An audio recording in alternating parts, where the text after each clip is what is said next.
Shimcha Befi Kol Chai Tamid Tamid Le'olam Va'omer Yisbarach Shimcha Befi Kol Chai Tamid Tamid Le'olam Va'omer Yisbarach Shimcha Befi Kol Chai Tamid Tamid Le'olam Va'omer Yisbarach Shimcha Befi Kol Chai Tamid Tamid Le'olam Va'omer Yisbarach Shimcha Befi Kol Chai Tamid Tamid Le'olam Va'omer Yisbarach Shimcha Befi Kol Chai Tamid Tamid Le'olam Va'omer Yisbarach Shimcha Befi Kol Chai Tamid Tamid. Good evening, my holy sisters and brothers. Is everything streaming? No, maybe it's not. Hold on. Yeah. Hey, I don't know, for some reason it's not playing for me on Facebook. Yeah, it's not playing for me It's either. on YouTube. It is playing on YouTube. It's just not playing on the computer, I think. But let me check. Oh, we're so sick of this technical There was stuff. comments, but I didn't hear anybody mention it, so maybe it's just us. I don't know. It's Yeah, hopefully it's just the laptops that it's not streaming on. Right now I'm checking the phone. No, it seems to be fine. okay. Seems to be fine. On YouTube, then, I guess. Okay. Gwen says, we be good. Okay. So strange. I don't know why. Normally, I'm monitoring the show on the laptop in front of me where it says, sorry, we're having trouble playing this video. But on my phone, it's playing, so we'll just assume that, and no one is complaining, so we'll assume everything's fine. How's everybody doing? Let's light up the darkness. The fun never ends with Facebook. Okay. All right. Word in advance. Hoping to make this a tight and efficient show tonight because I want to get to my son's baseball game. So hopefully we'll be done in about 25 minutes. But just very quickly, let us pray. This tragedy in Surfside, Florida, the building collapsing. Last I heard, 99 people are missing. I mean, this is unimaginable. People just living in their home and all of a sudden out of nowhere the building collapses. So please join me in praying for the safety of everybody who's missing. May revealed miracles occur. May people, when they dig them out, that they were caught in one of those safety triangles and they're going to be fine. Please God. The people who have been found and are injured, may they have a complete and speedy recovery. And God forbid somebody has lost a loved one. May God comfort the mourners. And we say amen. Okay, where are we holding? This is page 74 here in Tractate Yoma. Let me turn that off. The 6th volume of the Talmud. These are the laws of Yom Kippur. The first, we're in chapter 8, right? So we're covering the first Mishna of chapter 8. The first 7 chapters were all about Yom Kippur as it was observed when the temple was standing, or the tabernacle, all the duties of the high priest, the various offerings that were made as an atonement for the nation.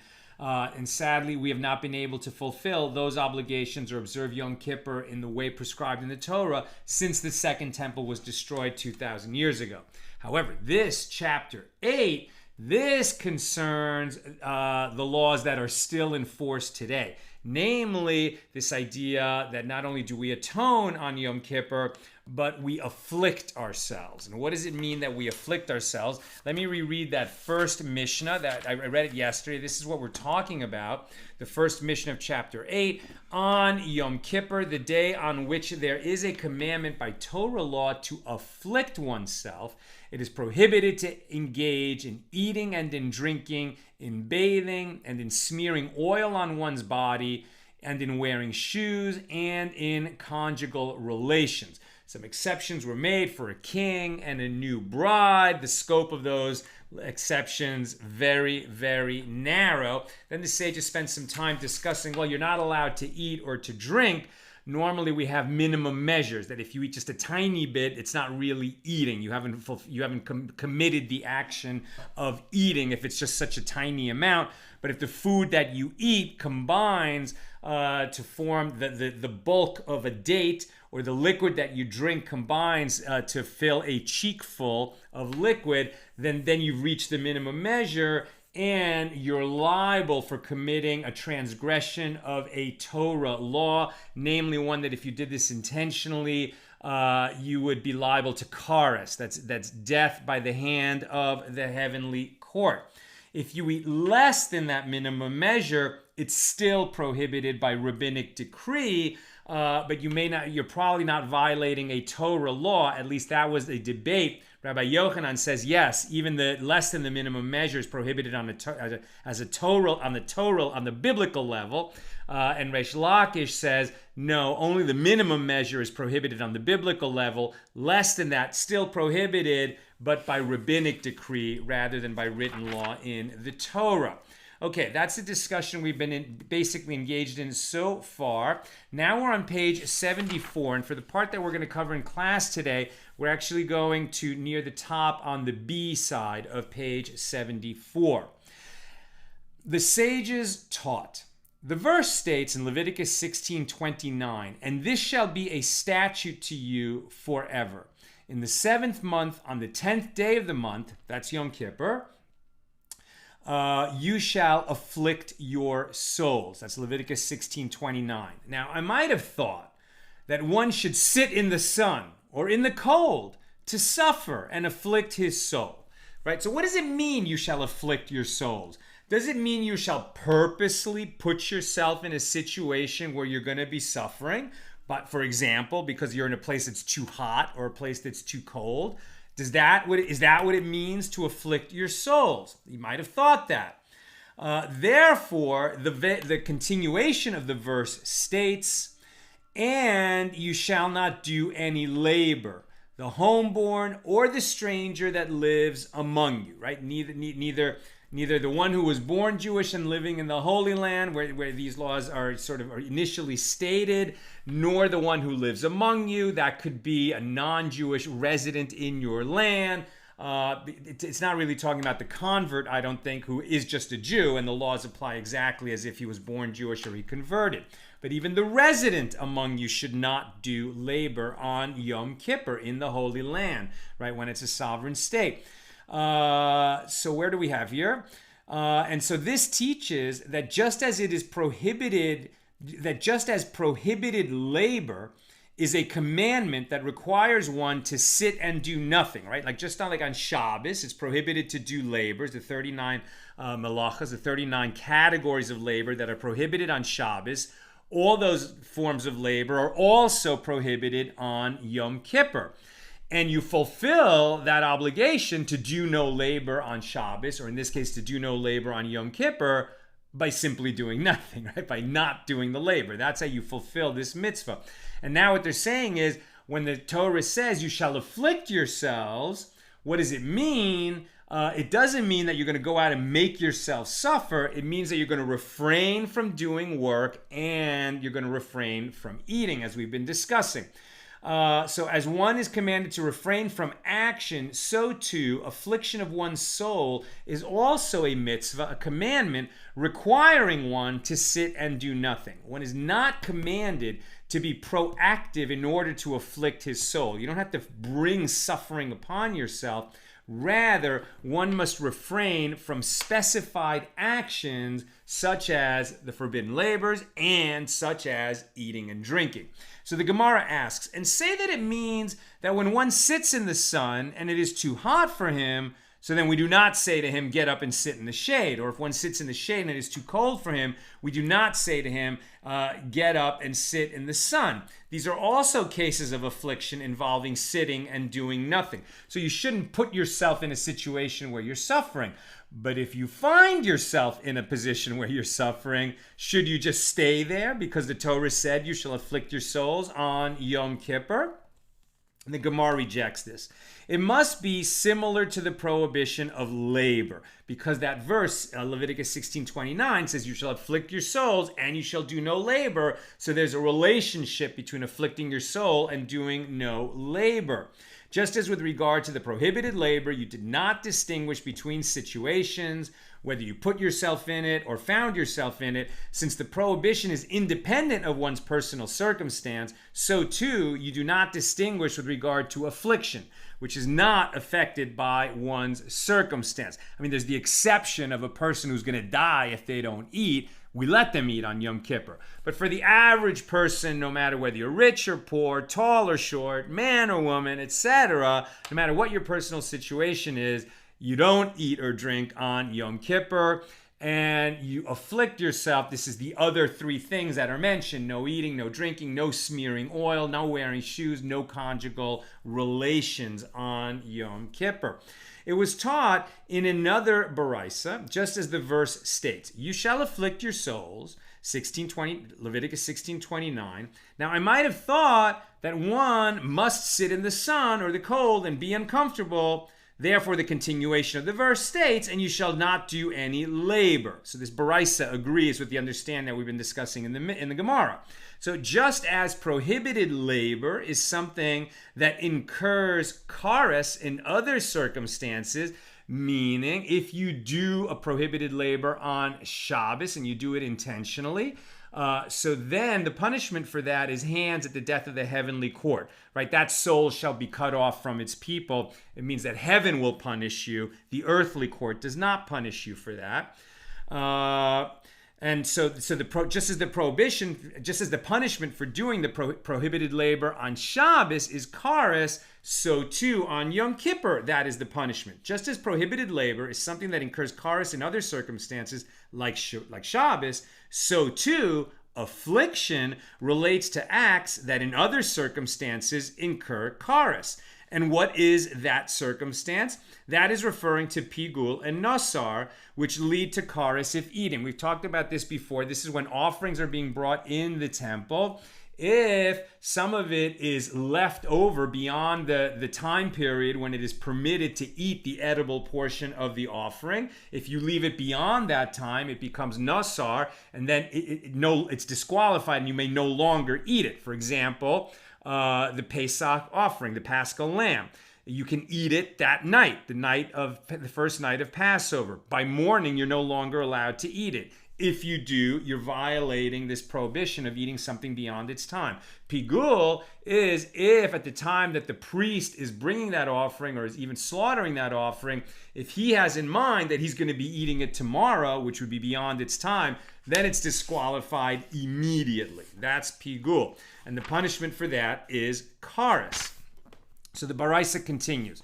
So I will include the categories of pigul and nasar, for which one is punished with kares if eaten during the year.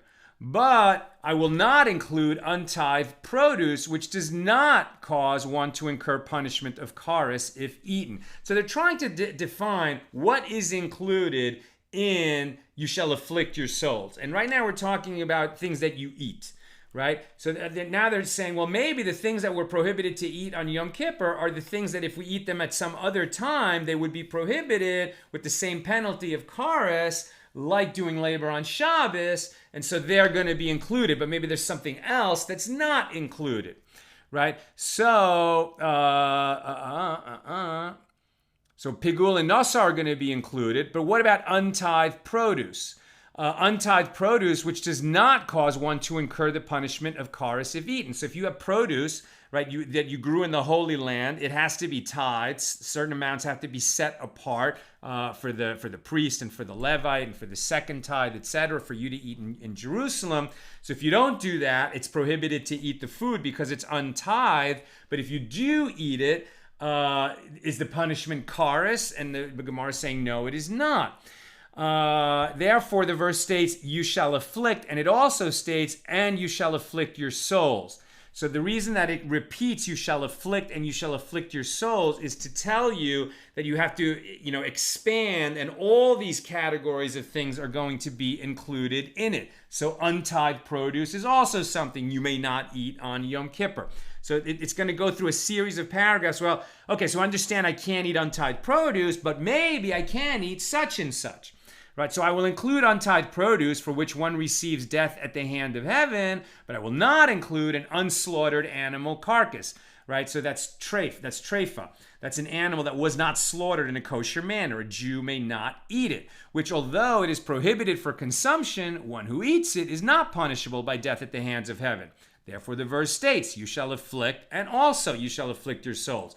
The Torah includes foods that are associated with a prohibition, even if one who eats them is not punishable by death. So the Baraisa continues, okay, so I will include an unslaughtered animal carcass, which is prohibited by a negative commandment, but I will not include non-sacred regular food, which is not prohibited by a negative mitzvah. Right? You can eat non-sacred regular food. Therefore, the verse states both, you shall afflict and you shall afflict your souls. So although non-sacred food is not prohibited in general, the Torah includes it in the prohibition of eating on Yom Kippur. Every food is prohibited when you're fasting, but the Gemara is just slowly deriving how it came to be that all foods are included in that you shall afflict your souls. Because it doesn't say you won't eat on Yom Kippur.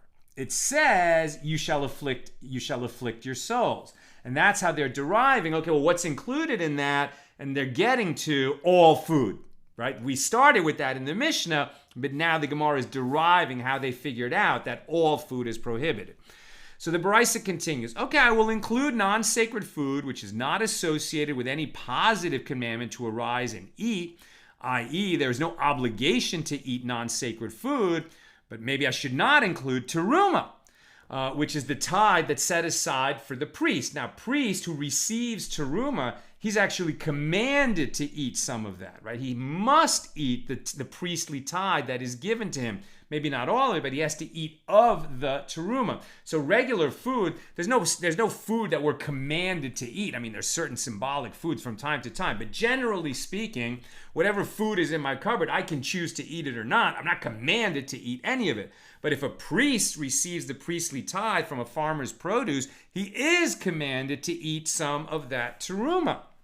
So therefore, we might think that, okay, we can't eat all these other foods, including just regular food, but if a priest is holding on to teruma on Yom Kippur and he's commanded to eat teruma in general, maybe he should be eating teruma on Yom Kippur also. Therefore, the verse states, you shall afflict and you shall afflict your souls. So the Torah includes teruma as well in the foods that one is prohibited to eat on Yom Kippur. They're saying that because it says twice, you shall afflict and you shall afflict your souls, they're going to just extend that repetition of you shall afflict for the sages is going to teach them that it's going to come to include everything. It's expansive. It's very expansive. So the Torah includes teruma as well in the foods one is prohibited to eat on Yom Kippur. Okay, so I will include teruma, which is not subject to the commandment, you shall not leave over, since teruma need not be consumed within a specific time. But maybe I will not include sacred food, which is subject to the positive command, you shall not leave over, right? Like the Paschal lamb, you have to eat it that night, and you shall not leave any over for the next day. If something is left over, it needs to be burned. So it is prohibited to leave the meat uneaten after a certain amount of time of these offerings, at least the Paschal lamb. So therefore the verse states, you shall afflict, and you shall afflict your souls, to include the category of sacred food in the prohibition of eating on Yom Kippur. Consequently, the Gemara has demonstrated that it is prohibited to eat any type of food on Yom Kippur. And if it is your wish to say something to challenge this reasoning, the Gemara brings an additional proof. Surely the verse states, with regard to one who violates Yom Kippur, Leviticus 23:30, I, God, will destroy that soul from among his people. Therefore, affliction is something that destroys a soul. And what is that? That is refraining from eating and drinking, since someone who does not eat and drink will die. The Torah is not referring to other afflictions that do not lead to death. These are the words of the Baraisa.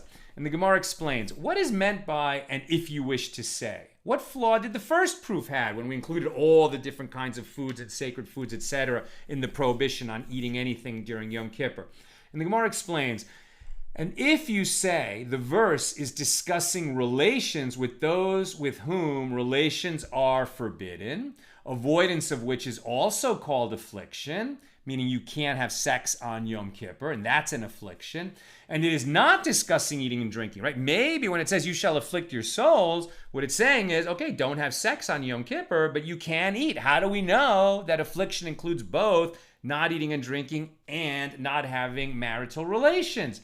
So the verse states, I will destroy that soul, meaning an affliction that can cause death. And what is that? That is refraining from eating and drinking. Refraining from marital relations is bad for shalom bayis. It's bad for the happiness and peace of the home, but it won't kill you if you abstain from having marital relations. If you never eat, it will kill you. So the school of Rabbi Yishmael taught the following concerning the nature of Yom Kippur. The word affliction is stated here with regard to Yom Kippur, and the word affliction is stated further on in the Torah in a different place concerning the Jews in the desert. At Deuteronomy 8:3, the final of the 5 books of Moses, chapter 8, it says, Moses is speaking to the people, right? It's his final sermon that takes a month. That's what the book of Deuteronomy basically is. And Moses says to the Jewish people when they're on the border about to enter the Holy Land, and he's not going to be allowed to go with them. And one of the things he says is, and he afflicted you and caused you to hunger. And he, God, and God afflicted you and caused you to hunger. So just as further on, the meaning of affliction is hunger, so too, here, the meaning of the word affliction is hunger. And the Gemara asks, and let us derive it not from the verse that indicates affliction of hunger, but from the verse where Laban warns Jacob. Right, so Jacob, when he goes to get married, he goes to his father-in-law Laban's house. I mean, his uncle's house. Right, his mother is Rebecca, and Laban is her brother. So he goes and lives with Laban for a number of years, and he ends up, meeting Rachel and Leah there, and he marries them, etc. And in describing that story, Genesis 31:50, Laban warns Jacob, "If you shall afflict my daughters," which is referring not to hunger, but to marital relations. And the Gemara answers, well, we derive affliction commanded to the public on Yom Kippur from affliction relating to the public, i.e. the Jewish people in the desert. And we do not derive affliction of the public from affliction of an individual, as in the case of Jacob's wives. The Gemara continues to challenge the view of Rabbi Yishmael. And let us derive it from affliction stated with regard to Egypt, as it is written, and he saw our affliction. That's at Deuteronomy 26:7. So we say that this verse is referring to abstinence from conjugal relations. We weren't starving in Egypt. I mean, we weren't fed well. We were slaves, but we were eating. So in what way were we afflicted? I mean, obviously affliction could refer to the backbreaking labor that we were doing as slaves, but here they're saying it has an additional specific meaning. And what is that? It's the abstinence from conjugal relations. The Egyptians prevented the Jewish people from having relations. And this affliction is an example of public affliction that is not abstaining from eating or drinking. Rather, the prohibition to eat or drink on Yom Kippur should not be learned as stated previously, but as follows. We derive affliction by the hand of God from affliction by the hand of God, i.e., the affliction caused directly by God or through his commandments, and we do not derive affliction by the hand of God from affliction by the hand of man. So when we were afflicted in Egypt, it wasn't God who was afflicting us. It was Pharaoh and the Egyptians. But in the desert, apparently it was God who afflicted us, and it was on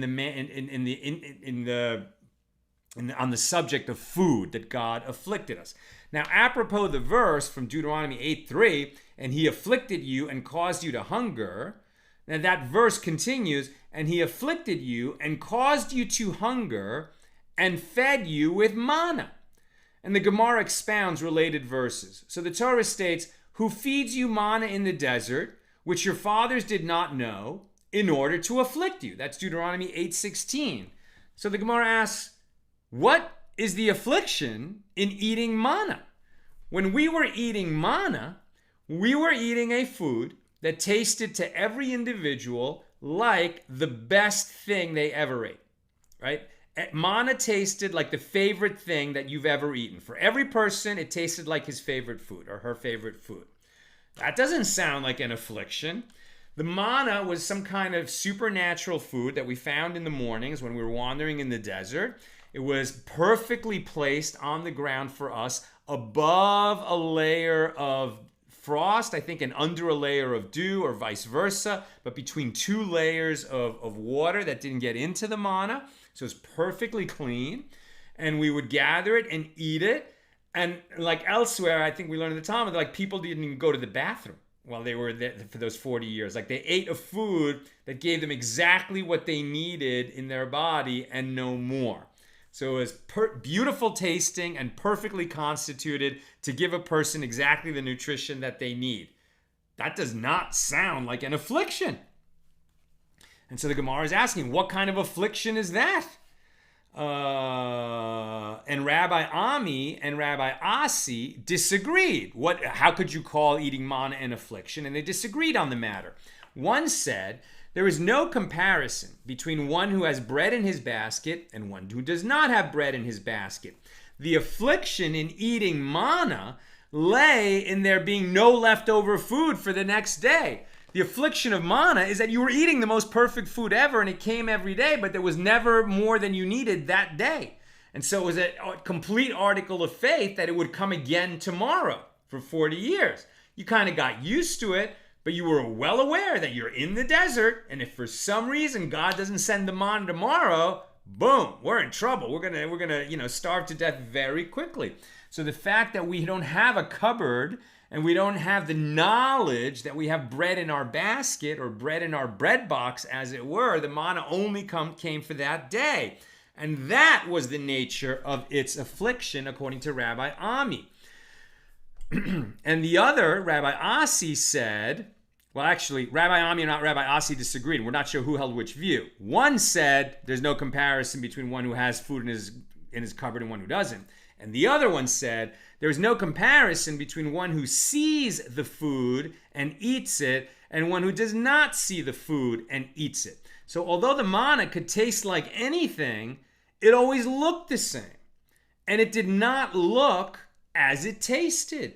And being unable to see the food that they tasted, in terms of it had the taste of the most wonderful food they ever ate, but it just looked like this white stuff. It always looked the same, even though it might have different flavors on different days for you. The fact that it didn't look like food, it didn't look like the beautiful food that you were tasting, was actually a problem. It was an affliction. And Rav Yosef said, from here, there is an allusion to the idea that blind people eat but are not fully satisfied when they eat because they cannot see their food. Seeing the food contributes to the enjoyment of eating. Now, I don't know if that's true. I've never had the experience of being blind, thank God. Maybe we have people in our audience, who are blind or who have been sighted and became blind, or maybe somebody went to one of those restaurants where you eat in the dark. Now, I've heard that when you eat in the dark, you maybe even taste the food more strongly, but you don't get to enjoy the appearance of the food. And just from watching, Hell's Kitchen and Top Chef and other shows like that, I would say that, people place quite a premium on how the food looks. The presentation on the plate is important, right? And so if you don't get to enjoy the presentation of the food along with the taste of the food, perhaps that is a kind of affliction. Seeing the food contributes to the enjoyment of eating. Abaye said, therefore, from what we have just learned, one who has a meal should eat it only during the daytime when there is light to see the food that is being eaten. And Rabbi Zera said, what is the verse that alludes to this? Ecclesiastes 6:9. Better is the seeing of the eyes than the wandering of the desire. On the same verse, Reish Lakish said, the sight of a woman is better than the actual act of having marital relations with her. As it is stated, better is the seeing of the eyes than the wandering of the desire. Yeah, I'm just not going to comment on that. But maybe as a general idea, when you think about like the big eyes that people have, like with respect to food, sometimes people take more than they actually need, or it looks better than it actually is. There's definitely a relationship between, what the eyes perceive and what's really there. Here they're saying sometimes you get more enjoyment out of the eyes than you do when you actually get to the substance of the matter. And that may be true. It may also have to do with the anticipation. Let's continue. Apropos the dispute between Rabbi Ami and Rabbi Asi, the Gemara continues with another dispute that they had with respect to the correct interpretation of a verse. So now that we have Rabbi Ami and Rabbi Asi disagreeing, we're just going to explore another disagreement of theirs. Here we go. It is stated, do not look upon the wine when it is red, when it gives color in the cup, when it glides down smoothly. That's Proverbs 23:31. So Rabbi Ami and Rabbi Asi disagreed. What does this verse mean? Do not look upon the wine when it is red, when it gives its color in the cup, when it glides down smoothly. One of them said, whoever casts his eye on his cup, i.e., he is habitually drunk, all the prohibitions of those whom relations are forbidden seem to him like level ground. In other words, he is unaware of the pitfalls of sin and continues walking along a twisted and dangerous path. Meaning, one who is habitually intoxicated on alcohol will come to violate the prohibitions on illicit sexual relations, right? That person will end up having sex outside of marriage with God knows who. And the other one said, whoever casts his eye on his cup, the whole world seems to him like level ground. Not only is such a person unconcerned with forbidden sexual relations, but all other prohibitions, like, for example, monetary prohibitions, also seem permitted in his eyes. So don't be lusting after alcohol so often that you come to drink it so often, and then all your other, common sense abstaining from various, forbidden practices will fall, right? It makes sense. If you drink a lot, you're going to end up committing other sins. Okay, that's what I have for us today from page 74 here in Tractate Yoma. Let me check your comments and questions. Bill. Now, question. Does that mean that the Noahide Gentile resident who happens to be in Eretz Yisrael during Yom Kippur must also fast, or are they only obligated to do no labor? This would require a little bit more research. I don't know that Noahides are commanded in anything having to do with Yom Kippur, even if they're in the modern state of Israel.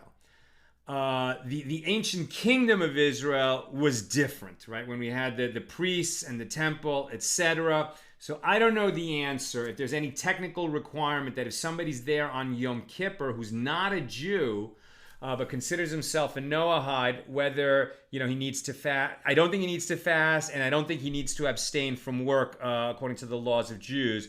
But that's just me talking off the top of my head. That's something that would require more research. And is there a difference between the modern state of Israel and the ancient kingdom of Israel? That would require more research. Okay, my friends, that's what I've got for us today. I'm going to get going because I want to catch Avi's baseball game. Have a great, great night. And with God's help, we'll be together again tomorrow at the regular Friday time, noon Pacific, for page 75. Have a great night. And may we hear good news about the people who are missing in Surfside, Florida. All the best.